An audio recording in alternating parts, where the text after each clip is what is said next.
Here's my dad's new car. It's a 2016 Camaro RS. It's in hyper blue metallic, and it is the V6 with the 8-speed automatic. See, it's hyper blue. It's pretty nice in this color. One thing I actually like about this car are these wheels. It's the RS, so it has the nice 20-inch wheels. They're 10-spoke, but they look like mags, but they're nice because they're the painted gray ones with the polished face, not the completely polished ones. Because I think the polished ones look a little cheap compared to these, and the polished ones get dirty a lot faster than these gray ones. The tires that come with are pretty nice. They're Goodyear Eagle F1s, and they're what size are they? Let's see, where does it say on the tire? But for the wheels, actually, they're just 20 by 9.5 all the way around, so it helps the car hold really good in corners, and it sure does. Let's move on to interior. It's just the RS. It doesn't have the main nice leather interior. It's not the nice 2LT with the RS. It's just the 1LT RS. For interior, it's pretty nice. Just your basic cloth. Seats are nice in here. It's nice. Steering wheel has the flat bottom. As you can see, it doesn't have that much mileage on it. It has 931. It's nice as the only options as beside the RS is the infotainment, so it's the 8-inch touchscreen and Bose speakers. Down there, if you can see, this is Bose. It is an 8-speed manual, automatic. As you can see, it has all the controls here. Traction control modes. For just the V6 LT, it comes with Sport, Tour, and Snow and Ice. And the one thing that's been hard for my dad with this is that it has electronic parking brake, which you have to pull up to engage and push down to release. But the nice thing is that if you forget to do it, it automatically releases itself once you step on the gas. But only bad thing I think it's really about this car is the view or the sight out of it. You sit down pretty low. Windshield isn't that big. Those side windows aren't too bad, but hard thing is turning and looking in your blind spot, because look how tiny that mirror is, that window is, and the gap between that and the rear window, and looking out the rear window.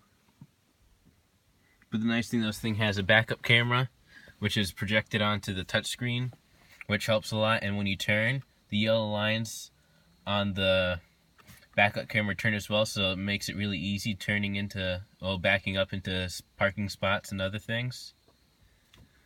It's pretty cool. The only thing I wish it had, and my dad did, is that if it had the heads-up display projected up on the dash, but it doesn't, unfortunately.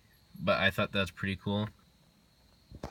I just put it like that. You can see number key detected and all that fun stuff. It's 931 miles on it. We've had this car since about end of August, so now it's October, first week of October, so not a lot of mileage on it, but it's pretty cool. Another thing I like is the dial, at least with the dials for the air. The whole outside ring turns. On the left one, it's for the heat or AC, well, for temp at least. And then the middle one and the small one right here, you just turn it to the side to close it and open it. While the one on the right's to adjust the fan speed. And while the ones on the door, well, at least the ones up front right here, you just push them to change what direction you want it in, and just the same thing in the center to close them and open them. And since it's an 8-speed automatic, you do have the paddle shifters right here behind the wheel, which are pretty cool. It's nice with the V6 because it redlines at 7,000, and so once the revs get up there, it's really nice, and it sounds pretty good actually. And the road noise actually in this car is pretty good. There's not a lot, but you can hear the exhaust pretty good once you get on it. With the steering wheel, it's pretty basic GM steering wheel. It has the Camaro logo, a little Camaro in the middle, flat bottom right here. And when I first started driving this, it started to get a little weird, just trying to grab for the bottom, and it's just flat right there. But overall, it's pretty good. I'll show you with the engine right now. And the trunk button actually is on the door too, so it's this little button right here. You just push it, and it opens the trunk.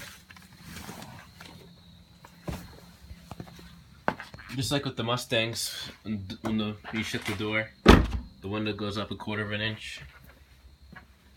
Now for the motor, see with all dream cars, right in the middle.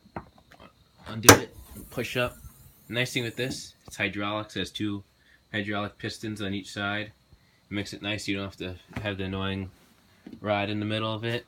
And underneath, for the engine compartment, what it has extras, it has extra is the engine cover right here, which has the blue hyper blue metallic painted plastic right here as like a $300 option. Another option was, I'm not sure if you can see, is this has the sound deadener with the Camaro logo on it, or with the flag that's red, white, and blue on it, which is on the side of the fender. That was a $200 option, I think, for that, which makes it look pretty nice. It's 3.8 liter, so it's just a V6 VVT. Makes 335 horsepower at 6,800 and 284 foot-pounds, I think, at 5,200 or something like that.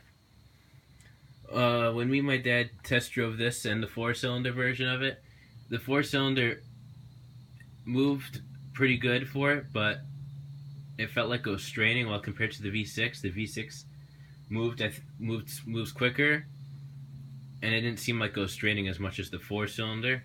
But with this, you get pretty good gas mileage around town stuff. I live in a small town, and going on the highway a little bit with this, averaging about 26 miles to the gallon, maybe a little bit more. When we did a trip to Muzzlepalooza in Lebanon Valley, we were averaging on the highway about 27.8, 28. So it's getting pretty good gas mileage, especially with the 8-speed automatic. Now for the controversial part about this car that a lot of people just dislike.